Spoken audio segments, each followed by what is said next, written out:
kita sendiri akan datang ke Indonesia. Memang nggak sabar lah. Nggak sabar untuk melihat. Dan juga hampir kita kehabisan tiket, hampir tidak dapat. Berarti ada rakyat Indonesia lah yang baikkan memberitahu bahwa dia sudah membelikan tiket.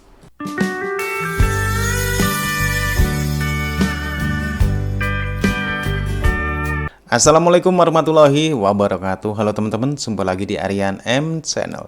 Oke, buat teman-teman yang klik video ini, saya harapkan mudah-mudahan teman-teman masih dalam kondisi sehat walafiat. Dan jangan lupa dukung channel ini dengan cara like juga subscribe. Baik, di kesempatan kali ini saya mau reaksi sebuah video dari Tengku Channel asal Malaysia demi untuk menyaksikan laga Timnas Indonesia melawan Australia di pertandingan babak kualifikasi round 3 Piala Dunia 2026. YouTuber Malaysia ini rela untuk datang menyaksikan langsung pertandingan antara Timnas Indonesia melawan Australia. Oke, seperti apa videonya? Sebelum kita berkomentar, kita akan lihat dulu. Memperhatikan performance Timnas Indonesia setelah berhasil menahan imbang Arab Saudi dengan skor 1-1 pada pertandingan pembuka kualifikasi Piala Dunia 2026. Hasil ini mengejutkan banyak pihak karena Arab Saudi diharapkan menang dengan mudah. Penampilan ini menunjukkan bahwa Indonesia semakin kompetitif. Di tingkat Asia, dan hal tersebut meningkatkan ekspektasi untuk pertandingan selanjutnya melawan Australia pada 10 September 2024 di Gelora Bung Karno, Gbk. Jadi Bang Aska, kita sekarang ini perjalanan menuju ke Jakarta, dan ini merupakan untuk hari ini dia sudah sampai di Jakarta. Kita melihat bagaimana suasana sepak bola di Indonesia. Kalau sebelum ini kita mau melihat bagaimana suasana menyambut hari kemerdekaan. Ini kali menyambut suasana pertandingan sepak bola. Jadi apa yang Abang Aska rasa? Dan juga tanggapan terhadap Ultras Garuda ini. Ini yang saya sebenarnya tidak sabar mau pergi Indonesia. Dan jelas ini nanti ramai banget ini. Ini adalah full kayaknya suasana yang pertama untuk kami berada bersama dengan Bang Tengku di sana. Kalau selalunya kita mereaksi kan, kita sudah pernah mereaksi terkait dengan Ultras, kemudian kita mereaksi juga pelawanan-pelawanan sepak bola Indonesia di semua peringkat berbagai kelompok umur. Tetapi kali ini kita sendiri akan datang ke Indonesia.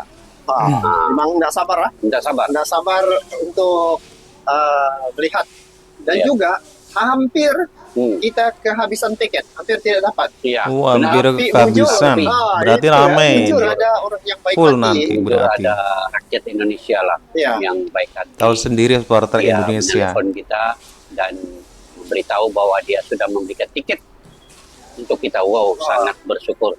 Itulah yang kita sebenarnya berterima kasih sangat dengan fans-fans yang ada di Indonesia sanggup untuk membelikan tiket semata-mata supaya kami dapat tiket itu masuk ke GBK. Sudah dibelikan sama teman-teman di Jakarta. Nampak prestasi Timnas Indonesia sekarang nih, masa melawan Arab tuh ramai yang menganggap bahwa Arab yang tidak menang lah, sebab di kandang sendiri.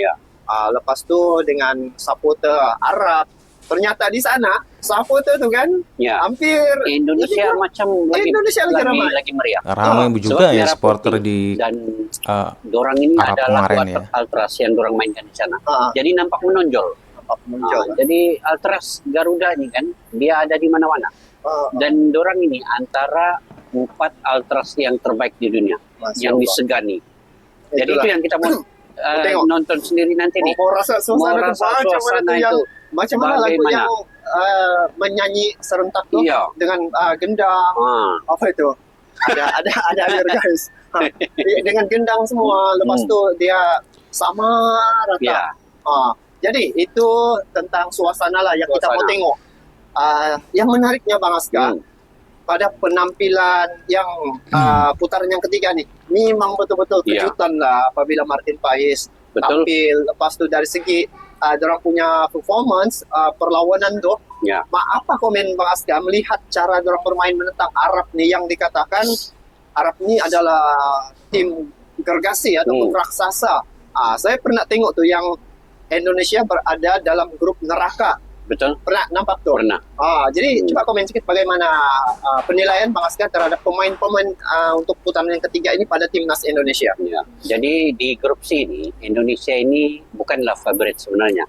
Dia di ranking yang ke-133. Sekarang ini sudah naik 131. Selepas seri dengan Arab Saudi, Indonesia mendapat 6 poin. Jadi dia naik lagi 2 anak tangga, 131 sekarang. Dan dalam grup itu ada Bahrain, ada China, ada Arab Saudi, ada Jepang, dan juga ada Australia. Ini semua rankingnya di bawah 100. Maknanya Indonesia ini bukan Indonesia paling bawah. Bukan paling bontot. Tetapi itu dari segi data atas kertas. Atas kertas tidak menunjukkan kekuatan sebenarnya. Benar. Itu tidak menunjukkan kekuatan sebenarnya di lapangan. Tengok dengan Arab Saudi inilah. Betul. Nah, sebab Indonesia ini punya pemain keturunan yang bermain di Eropa kesemuanya. Pemain lokal pun hampir semua bermain abroad di luar negeri. Termasuk Laharan Pertama, Tsunami Mangkualam, Marcelino Ferdinand, sekarang main di Oxford United. Liga Inggris. Di Amerika. Ada satu. Di Inggris. J.J. Itu pertama pemain Indonesia main di Serie A Italia. Ini Serie A nih, coba Bang Aska bagi dulu gambaran yang jelas. Apa sebenarnya Serie A nih? Serie A ini adalah liga kasta yang paling tertinggi di Italia. Kalau kita di Malaysia ini dia macam Liga Super Malaysia. Nah, kalau macam di Indonesia di Liga 1. Dan kalau di Italia itu Serie A itu merupakan liga yang paling tertinggi. Jadi satu-satunya pemain dari Indonesia dan juga di Asia J.J. Jadi yang layak masuk di Serie A ini adakah pemain itu sendiri yang menawarkan diri, offer diri untuk masuk, ataupun itu melalui proses pemilihan oleh mungkin lembaga Serie A begitu? Itu bergantung kepada klub itu untuk membeli pemain itu. Sebab dia nampak J.J. ini seorang pemain yang berkualitas tinggi, dia berpotensi lebih maju ke depan, maka klub itu belilah di Serie A itu.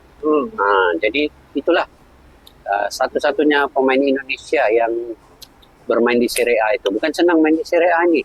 Mana ada pemain Asia Tenggara ini main di situ. Itulah. Melainkan, di inilah Asia satu-satunya J.J. ini. Masya Allah. Oke. Itu tentang pemain ya. Pemain yang kira top level lah. Gitu. Top level. Jadi tentang pertahanan benteng terakhir timnas Indonesia yaitu Martin Pais. Jadi Martin Pais ini sebelum ini di media sosial telah heboh mengatakan bahwa Martin Pais tidak bisa main pada laga perdana menentang Arab Saudi. Tiba-tiba satu kejutan bila penampilan menentang Arab Saudi, penampilan perdana Indonesia, ada Martin Pais. Jadi sepanjang laga ketika menentang Arab Saudi, bagaimana penilaian Bang Aska terhadap Martin Pais ini? Oke, Martin Pais ini dia juga seorang penjaga gawang yang berpengalaman, bermain di Liga Belanda. Kemudian dia juga pernah melawan dengan tim Messi ya. Iya, Messi betul. Ada. Sebab itu adalah pengalaman yang paling berharga, bernilai, dan di kualifikasi ini memang tepat waktu yang paling tepat. Martin Pais ini main tampil lawan Arab Saudi itu. Sebab Arab Saudi ini dalam grup sini kalau diikutkan itu antara yang paling terkuat. Arab Saudi, kemudian Jepang, baru Australia. Kalau ikut urutan ranking, ya Arab Saudi ranking 50 berapa ya? Ya, Arab Saudi ranking yang ke 58. 50 ke atas. 68 kalau Arab yang Saudi. diandalkan dalam grup sini Arab Saudi. Sebab dia baru mengalahkan Argentina di Piala Dunia 2022. Ini pemain-pemain yang sekarang pemain yang sama juga. Kebanyakannya itu yang mengalahkan Argentina. Dan kalau kita lihat pemain-pemain Arab Saudi ini memang semua dia punya stamina paling tinggi, bermain laju. Tetapi macam mana Indonesia boleh seimbangkan Itu taktikal dari Sinteyong itu yang bila tengok ya, bila Bang Aska bilang tadi mengalahkan Argentina. Ya. Tetapi dengan Indonesia lagi yang duluan mencetak gol. Jaringan gol ketimbang Arab Saudi. Arab Saudi menit ke-40. Ya. Indonesia menit ke-17. Sudah bisa menembusi pertahanan Arab Saudi. Tetapi Indonesia mungkin apa yang Bang Hasan nampak bagaimana sehingga pada menit ke-40 baru bisa Arab Saudi ini menembusi. Sebab adakah dengan Martin Paes? Salah satunya Martin Paes, yang keduanya J. Ejas sebagai kapten bermain di center back untuk Indonesia. Itu yang menjadi kekuatan sebenarnya kepada timnas Indonesia ini. Memang sukar ditembusi lah oleh Arab Saudi. Betul. Dan apabila bergabungnya J. Ejas di situ, di belakang pula ada Martin Paes. Jadi chemistry kedua-dua pemain ini macam sudah terbentuk, terbina dengan cepat ya. Walaupun Martin Paes ini dia lewat datang ke Indonesia, ini adalah debut pertama Martin Paes, tetapi dia senang berkolaborasi dan cepat membentuk keserasian. Nah, itulah namanya pemain profesional. Dimanapun klub dia diletakkan, dimanapun negara dia bermain, dia akan cepat serasikan diri dengan pemain-pemain lain. Pesawat lalu. Oh, gitu ya. Pesawat, guys. Oke, Bang Aska. Jadi itu ya, dengan adanya Martin Paes itu salah satu lah. Penting pertahanan timnas Indonesia itu dapat mengekalkan situasi untuk bertahan sehingga menit ke-40. Iya. Dan gol yang dijaringkan oleh Arab Saudi, kalau Bang Aska tengok balik, itu gol sendiri oleh Indonesia. Iya, betul. Dia refleks pada pemain. Dia terkena. Kelvin. Dia terkena sedikit body itu. Oh, oke. Jadi Arab Saudi pun tidak dapat juga sebenarnya percobaannya semua kebanyakannya ditepis oleh Martin Paes ini. Betul lah kan. Ya. Tapi betul lah, cantik betul cara pemain-pemain timnas Indonesia. Lagi-lagi pada babak pertama tuh saya suka tengok. Betul. Sangat tenang orang mengawal bola. Tapi ada satu yang kira menjadi heboh juga apabila Martin Paes membuat blunder. Nah, betul. Tapi dia terus membalas membuat tindakan untuk menyelamatkan keadaan itu. Nasib Martin Paes ini seorang yang profesional, betul, yang mempunyai satu kelebihan. Memang itulah dia punya bidang. Iya, betul. Masa penalti itu depan-depan. Tidak kurang berapa meter tuh begitu. Dia dapat menyelamatkan. Kalau benda itu masuk, memang tapi Indonesia akan kalah dan Martin Paes akan mungkin habis dihujat. Mungkin akan. Tapi itulah Martin Paes dia dapat menyetirkan balik keadaan. Ya, betul. Mungkin juga Martin Paes sengaja buat begitu untuk itu penampilan perdananya untuk biar Arab tengok inilah kiper timnas Indonesia. Dari jarak dekat bisa ditepis. Betul. Jadi untuk laga menentang Australia ni pasti akan lebih seru. Memang. Sehingga kita dari Malaysia pun langsung mau melihat penampilan timnas Indonesia secara langsung Australia. Secara langsung di GBK guys. Tunggu kedatangan kami di sana.